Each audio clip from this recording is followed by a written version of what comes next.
Brodes Media.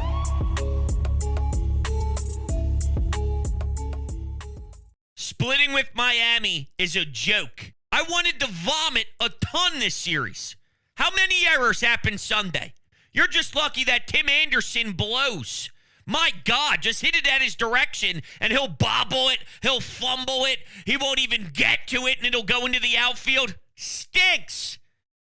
To the Phillies' credit, though, you have to make the most of those opportunities. And in the seventh inning, they were walked a ton, and Trey Turner helps take the lead 7-6. Your bullpen shuts it down. Soto in the eighth, Hoffman in the ninth. And I want to give Soto the love that he deserves for the most current stretch that he's on.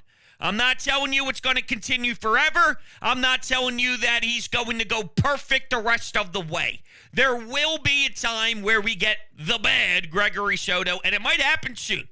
But I'm just giving you the facts.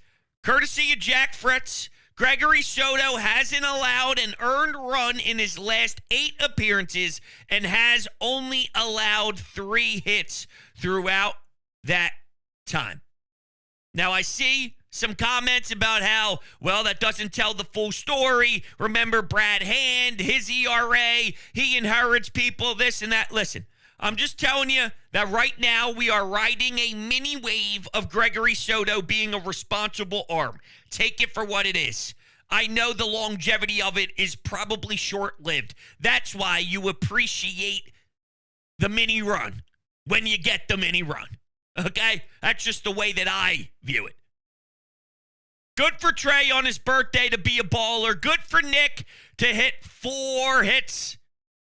To have a few runs batted in. Should have had a homer. Missed it by an inch.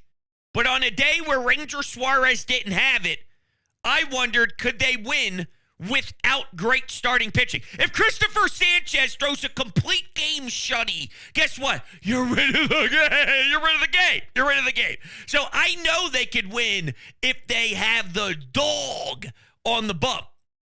Can they win if they have the kitten? And Ranger, unfortunately, got beat up pretty good on Sunday afternoon. He was the kitten. Sorry. I hate to say it, but it was rough. Now, I saw a stat about the Marlins' record versus lefties prior to Ranger start, and I figured either they're due. They had something like 3 or 4 wins total as a team this season when there was a lefty on the bump. And remember what Sanchez just did to him. Pantsed them every single inning. Obliterated them. It was so electric, by the way. Him screaming at the top of his lungs. That guy has been unreal since signing his extension. You'd think that puts pressure on someone. Instead, Sanchez says, that's cute. I don't fucking know what pressure is. And for the first time in my life, full transparency, I always walked into every Christopher Sanchez start just thinking, this is awesome that we get to trot him out there every 4th day. I took it almost without realizing how impressive it's been. Took it for granted. That's it. That's the word I was searching for. Took it for granted that we could just throw Sanchez in there, ho-hum, another perfect day, clocking in, clocking out. For the first time, I wondered, is he a star? No, of course, he's pitching like a star. It's a different thing. I'm asking, is he a star? Are we getting, at age 27, 28, 29, 30, 31, a Zach Wheeler type? Now, different mold, different style of pitching. But that level of ew? Are we getting a 4-year run of straight, oh my God, this guy is so elite? Or is it more of just, maybe this is the year we get, you know what I'm saying? I never really thought about it. I was just watching it. I never went to the second level with it until I saw the complete game shutty. And now I'm wondering if I'm raising the bar to, wow, it's great that you have 4 starters this smooth in your staff, to, whoa. Now, I don't know if that makes sense to anybody. Maybe that just sounded like the dumbest segment of any show that you've ever listened to. Which means you probably haven't listened to any other of my content because I'm sure there was something dumber. But I digress. There was something where my mind was taking me prior to that little side topic I threw in there. And there's no way I'm going to find it. So, we'll go here. Rough for Matt Strahm. Rough. So, let's get to Aaron Nola's start. This was Saturday night. He was cruising. He gets to the 7th, a couple of doubles occur. And the criticism instantly was Rob Thompson needed to pull Nola after the first double.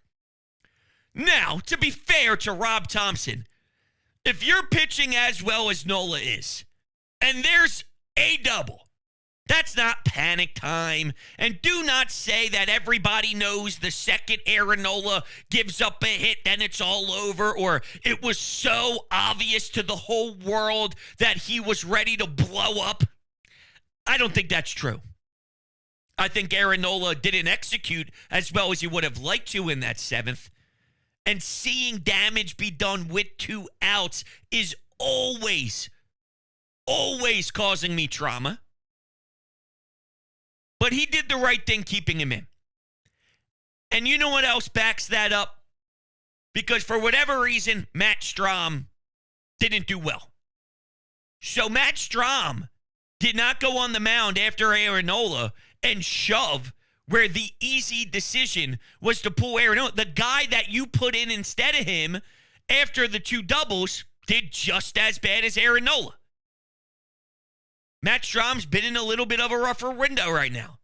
He took the ball after Zach Wheeler on Thursday.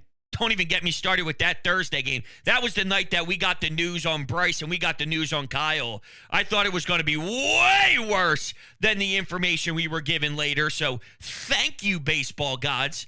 But it's not all positive yet. I'm sorry, I'm not buying everything from the Bryce Harper department until I actually see him on the field. And I'm afraid that they are going to push him out there right before the MLB All-Star break so he could play in the All-Star game because he obviously really wants to play in the All-Star game.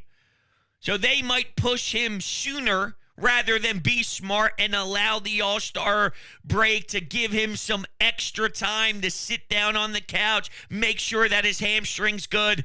He's going to want to be out there. So I hope that the Phillies do the right thing and do what's best for the team and the interest here of the fans in the city and try and lock him indoors. All right, I'm taking handcuffs and I'm handcuffing him to his kitchen. You ain't leaving.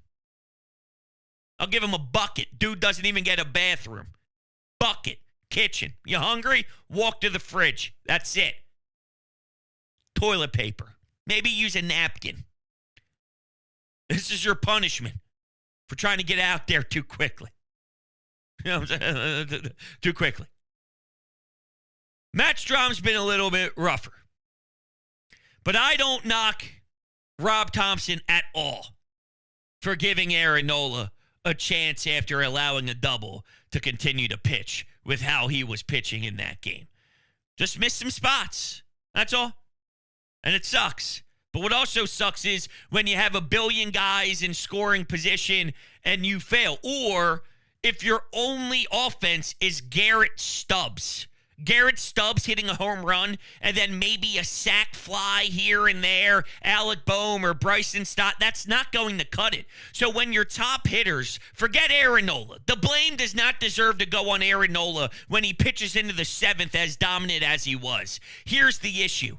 On that particular night, Saturday night, you were 1 for 14 with your 2 through 5 hitters. Trey Turner, Brandon Marsh, Nick Castellanos. That's it right there. Your meat and potatoes of the lineup. Right now, you are going through a pretty rough lineup on a day-to-day basis.